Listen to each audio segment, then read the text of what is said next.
80,000 रुपए का फोन खरीदना है लेकिन जेब में 80,000 है ही नहीं। तभी दुकानदार कहता है सर 0 डाउन पेमेंट है, आज 1 रुपया भी मत दीजिए, फोन घर ले जाइए।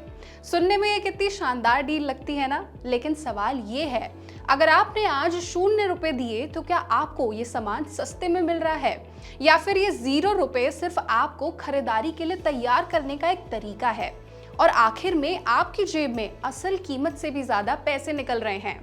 आज खर्चों के खिलाड़ी के इस एपिसोड में हम समझेंगे 0 डाउन पेमेंट का असली खेल और खरीदारी से पहले कौन सा हिसाब आपको जरूर लगाना चाहिए। सबसे पहले समझते हैं कि 0 डाउन पेमेंट होती क्या है। मान लीजिए आपने 60,000 का एक लैपटॉप खरीदा।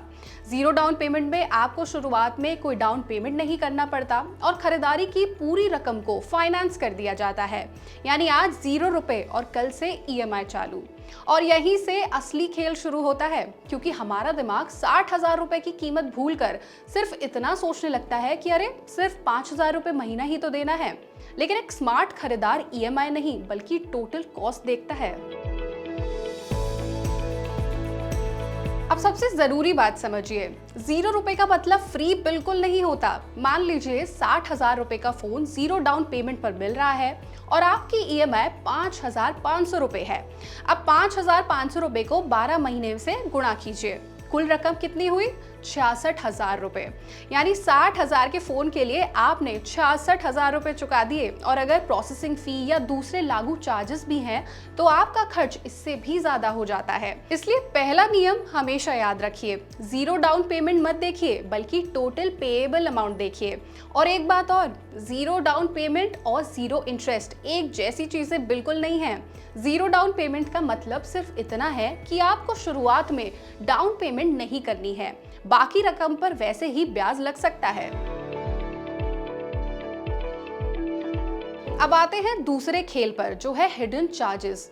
ऑफर में बड़े बड़े अक्षरों में लिखा होता है 0 डाउन पेमेंट, लेकिन फाइनेंस कराने पर प्रोसेसिंग फी, डॉक्यूमेंटेशन चार्जेस या फिर दूसरे चार्जेस भी लग सकते हैं।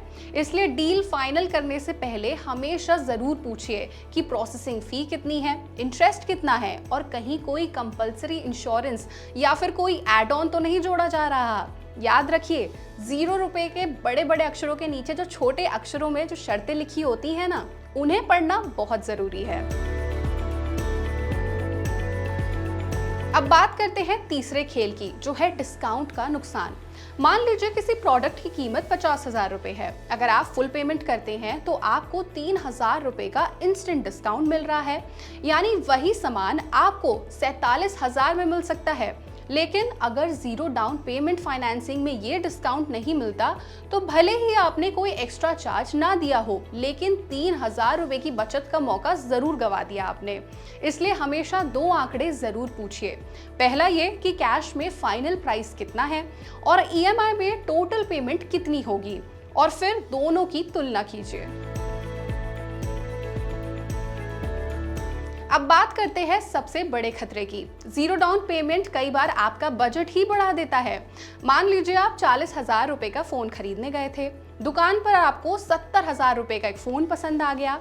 आप मना करने ही वाले थे कि सेल्समैन आपसे कहता है सर 0 डाउन पेमेंट है, EMI में सिर्फ थोड़ा सा फर्क पड़ेगा, और देखते ही देखते आपका 40,000 रुपए का बजट पहुंच जाता है 70,000 पर। यहीं पर EMI का एक साइकोलॉजिकल ट्रैप शुरू होता है। हम टोटल प्राइस देखना ही बंद कर देते हैं और सिर्फ मंथली EMI देखने लगते हैं। इसलिए फैसला हमेशा सामान की कीमत देखकर करें, EMI देखकर नहीं। तो क्या 0 डाउन पेमेंट हमेशा खराब होता है? देखिए, ऐसा बिल्कुल नहीं है। अगर आपको सामान की सच में जरूरत है, EMI आपके बजट में आसानी से फिट होती है और ब्याज और दूसरे चार्जेस जोड़ने के बाद भी डील अच्छी है, तो 0 डाउन पेमेंट आपके काम आ सकता है। लेकिन सिर्फ इसलिए खरीदारी करना कि आज तो पैसे देने ही नहीं है, ये बहुत बड़ा महंगा फैसला साबित हो सकता है। कोई भी खरीदारी करने से पहले ये 5 सवाल जरूर पूछिए। कैश में फाइनल प्राइस कितना है? EMI में मैं कुल कितना पैसा चुकाऊंगा? इंटरेस्ट और प्रोसेसिंग फी कितनी है? कोई डिस्काउंट या कैशबैक छूट तो नहीं रहा? और EMI लेट हुई तो पेनल्टी कितनी लगेगी? तो कुल मिलाकर जीरो डाउन पेमेंट का मतलब जीरो कॉस्ट नहीं होता। इसलिए खरीदारी करते वक्त ये मत देखिए कि आज मेरी जेब से कितना जा रहा है, बल्कि ये देखिए आखिर में मेरी जेब से कुल कितना जाएगा। क्योंकि आम खरीदार ईएमआई देखता है, लेकिन एक खर्चों का खिलाड़ी हमेशा टोटल कॉस्ट देखता है।